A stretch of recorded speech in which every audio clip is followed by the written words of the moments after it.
를 위해서 기도해 주시기를 부탁을 드리겠습니다. 하나님 말씀 보겠습니다. 디모데후서 3장 10절로 17절입니다. 디모데후서 3장 10절로 17절. 우리 다 같이 합독하겠습니다. 시작. 나의 교훈과 행실과 의향과 믿음과 오래 참음과 사랑과 인내와 박해를 받음과 고난과 또한 안디옥과 이고니온과 루스드라에서 당한 일과 어떠한 박해를 받은 것을 내가 과연 보고 알았거니와 주께서 이 모든 것 가운데서 나를 건지셨느니라. 무릇 그리스도 예수 안에서 경건하게 살고자 하는 자는 박해를 받으리라. 악한 사람들과 속이는 자들은 더욱 악하여져서 속이기도 하고 속기도 하나니, 그러나 너는 배우고 확신한 일에 거하라. 너는 네가 누구에게서 배운 것을 알며 또 어려서부터 성경을 알았나니, 성경은 능히 너로 하여금 그리스도 예수 안에 있는 믿음으로 말미암아 구원에 이르는 지혜가 있게 하느니라. 모든 성경은 하나님의 감동으로 된 것으로 교훈과 책망과 바르게 함과 의로 교육하기에 유익하니, 이는 하나님의 사람으로 온전하게 하며 모든 선한 일을 행할 능력을 갖추게 하려 함이라. 아멘. 우리가 사는 이 시대는 과거에 비하면 엄청나게 발전한 시대에 살고 있습니다. 우리는 왕 같은 제사장이라고 했는데 실질적으로도 왕 같은 생활을 하고 있는 것 같아요. 먼 옛날 조선시대의 왕들보다 더 잘 먹고 사는 것 같아요. 더 좋은 곳에 사는 것 같아요. 현대에 오면 올수록 더 문명화가 되었습니다. 지식과 정보, 또 과학과 교통통신의 발달은 이루 말할 수 없이 엄청난 발전을 이루었죠. 그러나 이러한 외적인 환경은 너무나도 편리하고 좋게 변화가 되었는데, 그렇다면 우리 인간들의 마음도 그렇게 좀 여유로워지고 더 좋게 바뀌었느냐? 그렇지 않은 것 같아요. 우리 인간들의 마음이 과거 사람들보다는 더 인정 많아지고 더 순수해지고 더 착해졌다고 결코 말할 수가 없습니다.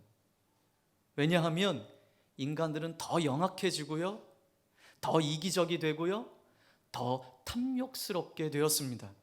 우리 지난주에 함께 같이 나누었던 것처럼 바울은 말세에 고통하는 때가 이를 것이다, 이렇게 말하면서 자기중심적으로 살아가는 그러한 말세의 사람들의 그 죄악상을 낱낱이 우리에게 드러내 주었습니다. 자기 자신과 돈을 사랑하고 오만하고 반항적이고 원망과 분노로 가득하고 쾌락을 탐닉하는 그 모습은 그때나 지금이나 별반 다를 것이 없고, 아니 더 악해졌음을 우리가 함께 나누었습니다. 그래요, 마지막 때가 가까울수록 사람들은 더 악해지고 더 속이고 더 배반하고 더 쾌락을 따라 살아갈 것입니다. 그런데 여러분, 이러한 때에는 우리 경건하게 살고자 하는 그리스도인들에게는 고난이 따른다라는 것을 말씀하고 있어요. 하나님 말씀대로, 예수 그리스도의 말씀대로 살아가려고 결정하는 그리스도인일수록 더 고난과 핍박 가운데 살 수밖에 없음을 말하고 있습니다. 여러분, 바울도 그러한 고난을 통과한 사람이에요.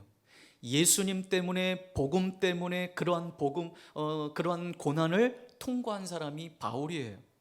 그래서 오늘 본문 10절과 11절은 바울의 삶과 사역을 잘 보여주는 고백을 하고 있어요. 자, 우리 10절, 11절 다시 한번 읽어보겠습니다. 시작. 나의 교훈과 행실과 의향과 믿음과 오래 참음과 사랑과 인내와 박해를 받음과 고난과 또한 안디옥과 이고니온과 루스드라에서 당한 일과 어떠한 박해를 받은 것을 네가 과연 보고 알았거니와 주께서 이 모든 것 가운데서 나를 건지셨느니라. 아멘. 바울은 자신이 받은 말씀의 교훈대로 모든 행실과 의향과 믿음과 오래 참음과 사랑과 인내의 삶을 살았다라고 고백을 하고 있습니다. 자, 다른 것은 다 이해가 되겠는데 의향이라는 말은 뭘까요? 의향이라는 말은 목적이라는 말이에요. 삶의 목표라는 말이에요. 다시 말해서 사도 바울은 자기 마음 내키는 대로 아무렇게나 살지 않았다라는 거예요.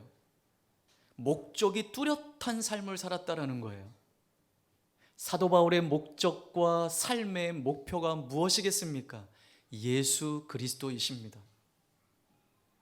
그렇기 때문에 바울은 예수 그리스도를 자기 삶의 목표로 삼고 살았습니다.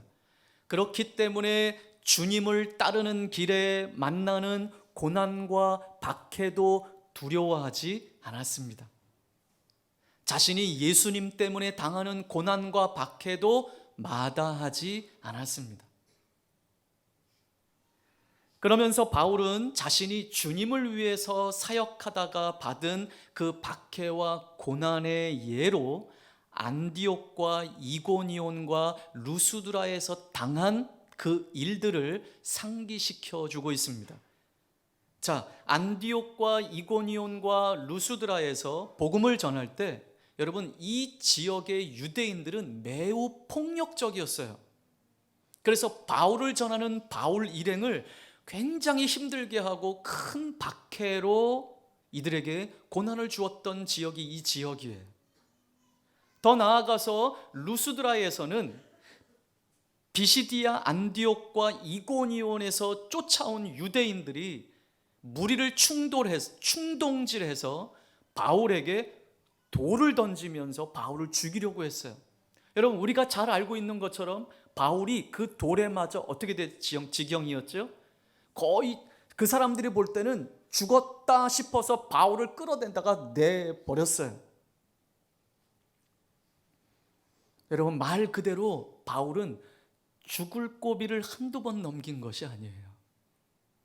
예수 그리스도를 만난 후 이러한 박해와 고난이 바울 삶의 일부, 전부가 되었어요. 여러분, 오늘 이 사도 바울이 이야기하기를 디모데도 이 바울의 고난과 박해와 핍박을 잘 알고 있다고 이야기하고 있어요.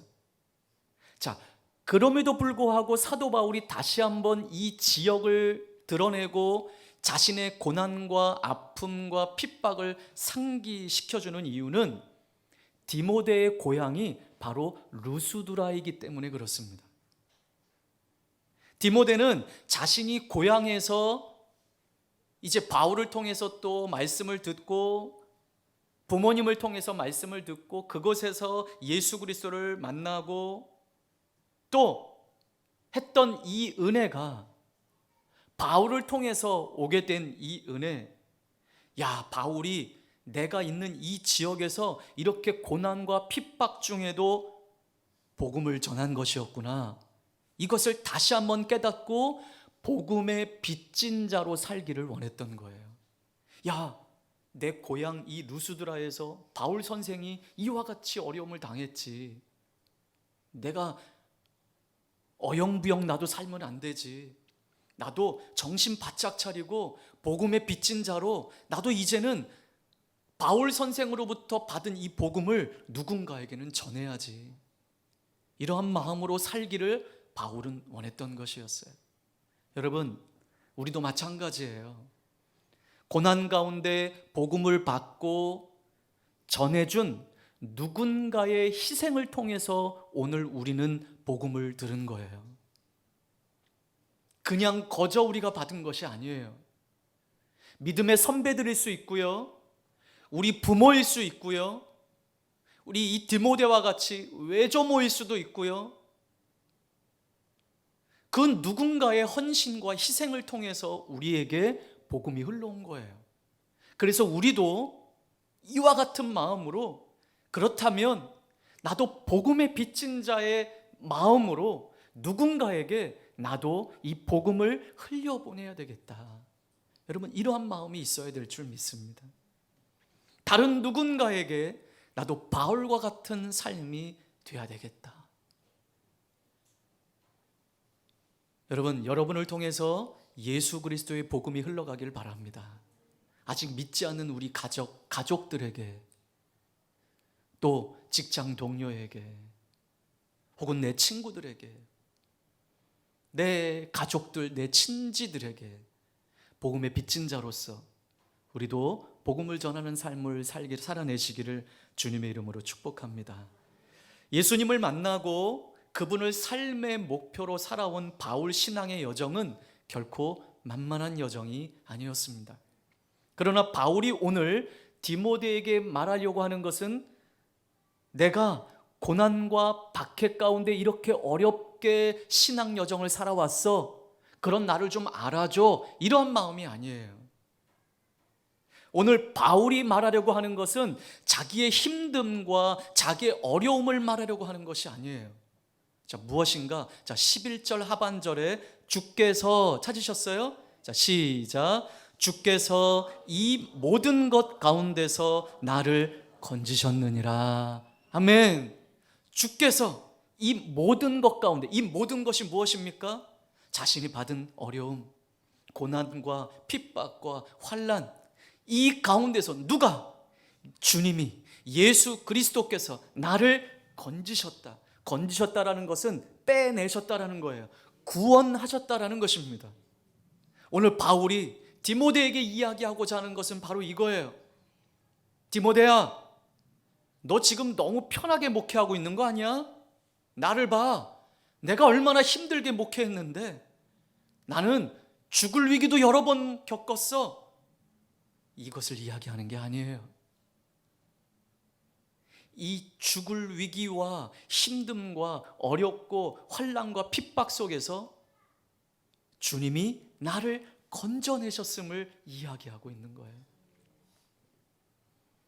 주님께서 이 고난과 박해 가운데서 자기를 건져내셨다.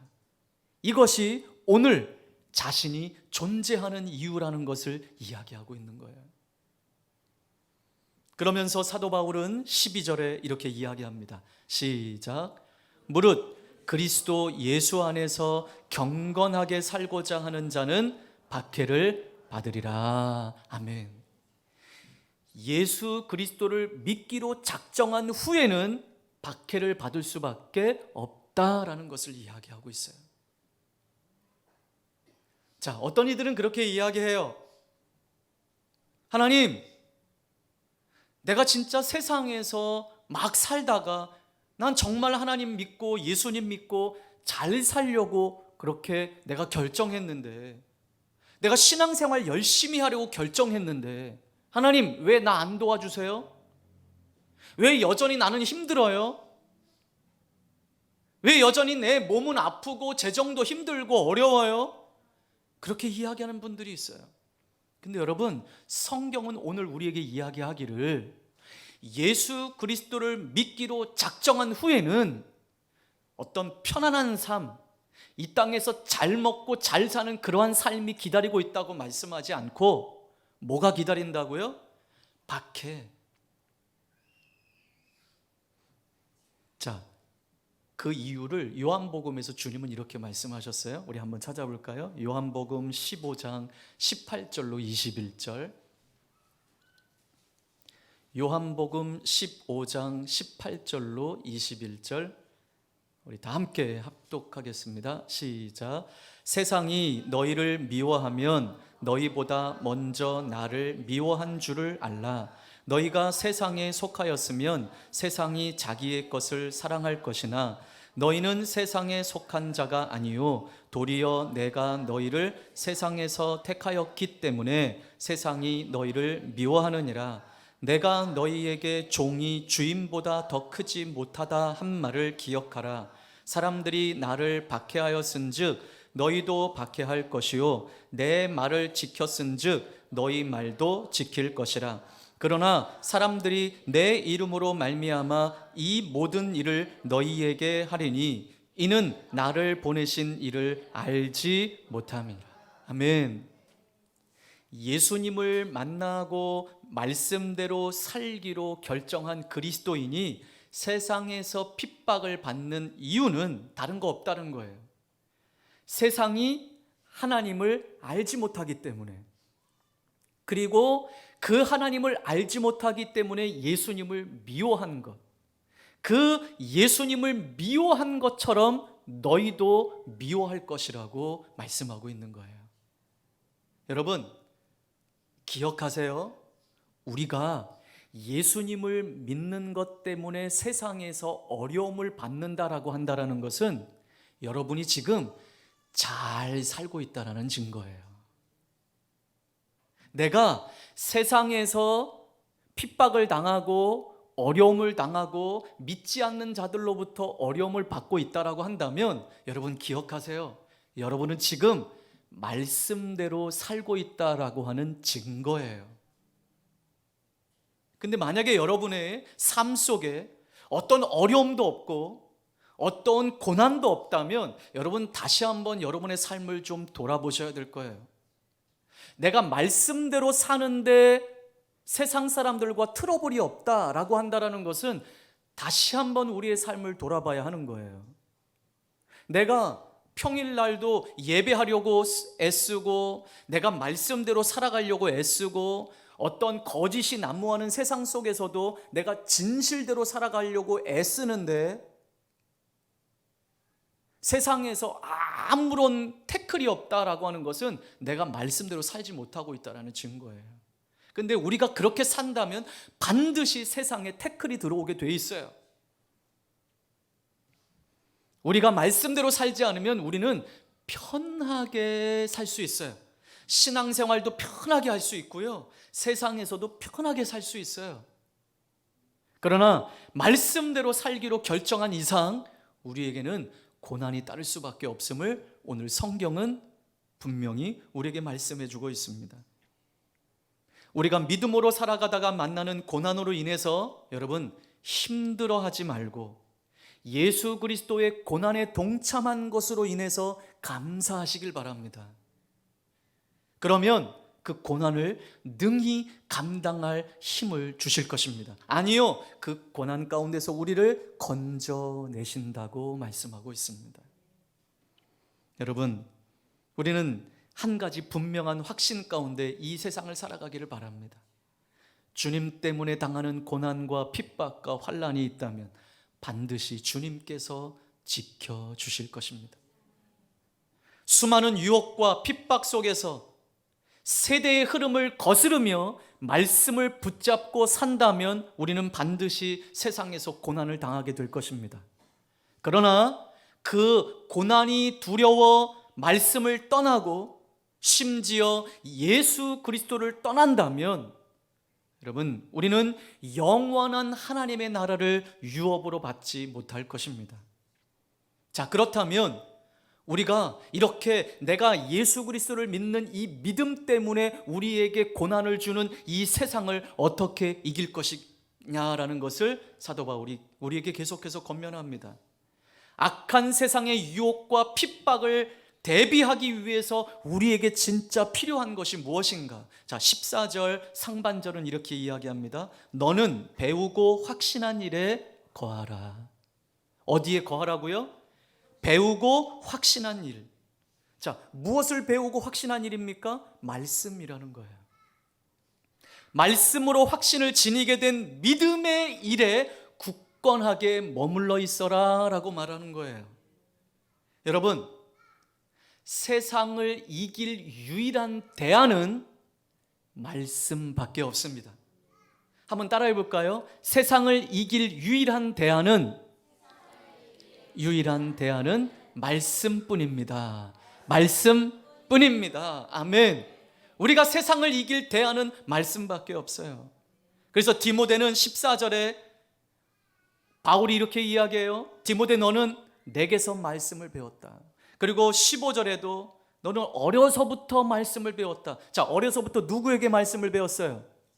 외조모 로이스와 어머니 유니게를 통해서 말씀을 배웠다라고 말씀하고 있지 않습니까? 바울은 디모데에게 어려서부터 배워온 그 말씀을 따라 계속 살아가라고 권면한 거예요. 왜냐? 그 말씀 안에 능력이 있기 때문에 그렇습니다. 어떤 능력입니까? 첫 번째 15절 시작. 또 어려서부터 성경을 알았나니 성경은 능히 너로 하여금 그리스도 예수 안에 있는 믿음으로 말미암아 구원에 이르는 지혜가 있게 하느니라. 아멘. 어떤 능력입니까? 여러분, 성경은 하나님의 영감으로 기록된 책이라고 말해요. 그런데 그 하나님의 영광으로 기록된 그 책이 우리를 구원에 이르는 지혜를 우리에게 준다, 얻게 한다라고 말하고 있어요.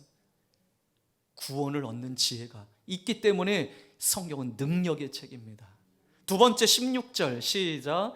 모든 성경은 하나님의 감동으로 된 것으로 교훈과 책망과 바르게 함과 의로 교육하기에 유익하니. 교훈을 받는 사람을, 구원받은 사람을 교훈하고 깨우쳐주고 바르게 잡아준대요. 그러니 그 말씀은 능력이 있는 거예요. 여러분, 사람이 사람을 바꿀 수 없어요. 여러분, 제가 목회하면서 늘 고백하는 일이지만 제가 강단에서 아무리 말씀을 전하고 또 그리고 개인적으로 권면하고 이렇게 사십시오, 저렇게 사십시오 이야기해도요, 사람 잘 안 바뀌어요. 오직 사람을 바꿀 수 있는 길은 하나님 말씀밖에 없는 거예요. 우리를 교훈하고 깨우쳐주고 바르게 잡아주는 것이 하나님 말씀이라고 이야기하고 있어요. 그래서 여러분, 우리 스스로가 말씀 앞으로 나아가지 않으면요, 이 완악하고 고집스럽고 교만한 사람은 바뀔 수 없어요. 세 번째 어떤 능력이 있습니까? 17절 시작. 이는 하나님의 사람으로 온전하게 하며 모든 선한 일을 행할 능력을 갖추게 하려 함이라. 자, 앞서 16절에 구원받은 사람을 교훈하고 깨우쳐주고 바르게 잡아준다고 했는데, 그러면 교훈하고 깨우쳐주고 어떻게 바로 잡아준다는 말씀입니까? 하나님의 사람으로 온전하게 잡아준다는 거예요. 우리를 온전케 할 수 있는 길은 오직 하나님 말씀밖에 없습니다. 그리고 또 하나를 이야기합니다. 모든 선한 일을 행할 능력을 갖추게 한다. 이것은요, 하나님이 처음 창조하셨을 때 그 목적대로 우리 인격체를 바꾸어 주신다라는 말씀이에요. 여러분, 말씀에 이런 능력이 있습니다. 서론에 같이 말씀했던 것처럼 주님 오실 때가 가까이 오면 사람들은 더 악해질 것입니다. 기독교는 더 박해를 받게 될 것입니다. 세상 사람들은 기독교에 대해서, 교회에 대해서 더 적대적이 될 것입니다. 그리고 이단과 사이비들은 더 성행하게 될 것입니다. 이런 세상에서 당하는 핍박이 두려워 그리스도인 된 우리가 하나님 백성의 삶을 포기하시겠습니까? 영원하지 않은 세상 것 때문에 영원한 하나님의 나라를 포기하시겠습니까? 절대 그럴 수 없죠. 그런 세상과 상관없이 우리는 배우고 확신한 하나님 말씀 안에 거해야 합니다. 이것이 악한 세상에서 하나님 백성으로 살기 위한 유일한 대안인 거예요. 악한 세상에서 승리할 수 있는 유일한 방법인 것입니다. 여러분, 그렇기 때문에 성경을 몇 번 읽었느냐, 이건 별로 중요하지 않아요. 성경을 수없이 읽는데도 인격적으로 바뀌지 않은 사람들 많아요. 그래서 성경을 몇 번 읽었느냐가 중요한 것이 아니고 얼마나 제대로 하나님 말씀을 읽고 묵상했느냐가 중요한 것이죠. 그 말씀을 붙잡고 삶을 살아냈느냐가 중요한 것이죠. 여러분, 우리 다시 한번 결정합시다. 이 악한 세상에서 우리가 이길 수 있는 유일한 대안, 승리할 수 있는 유일한 방법, 그것이 뭐라고요? 말씀밖에 없어요. 근데 여러분, 일주일 동안 여러분 말씀 얼마나 읽습니까? 여러분 올 한 해 동안 여러분 성경 말씀을 얼마나 읽으셨습니까? 그러니까 자꾸 무너지는 거예요. 말씀이 없으니까 무너지는 거예요. 말씀이 없어져 우리가 점점 무너지고, 그러니 예배가 무너지고, 그러니 우리의 감정도 무너지고, 모든 것이 은혜가 되지 않아요. 이제는 말씀도 제대로 들리지가 않아요. 마음의 감동도 없어요. 여러분, 바뀌어야 되지 않을까요? 어떻게 세상을 이길 수 있겠습니까? 능력의 말씀 앞으로 나아가시길 바랍니다. 결정하시길 바랍니다. 날마다 말씀 앞에 서기로, 말씀을 묵상하며 그 안에 거하십시오. 점점 더 악해지는 세상에서 말씀의 능력을 힘입어 승리할 수 있는 저와 여러분의 삶이 되시기를 주님의 이름으로 축복합니다. 우리 기도하겠습니다. 우리 말씀을